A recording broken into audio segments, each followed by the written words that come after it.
একটি ক্ষুদ্র এবং ছোট একটা দড়ি এত বিশাল আকার একটা হাতিকে যখন নিয়ন্ত্রণ করতে পারে এবং হাতি বিশ্বাস করেই নেয় যে এ দড়ি কখনোই সে ছিঁড়ে ফেলতে পারবে না, কারণ ছোটবেলা থেকেই এই ধারণায় তার তৈরি হয়েছিল এবং বড় হওয়া পর্যন্ত এই ধারণা নিয়েই সে বড় হয়েছে।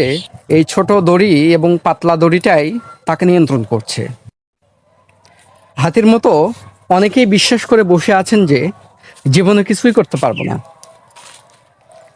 কোনো একবার আপনি ব্যর্থ হয়েছিলেন, যে কারণে আপনার এই ব্যর্থতা মনের ভেতর গেঁথে আছে।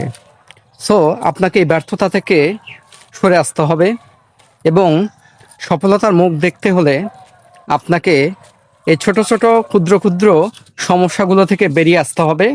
আপনাকে বিশ্বাস করতে হবে আমি পারবো।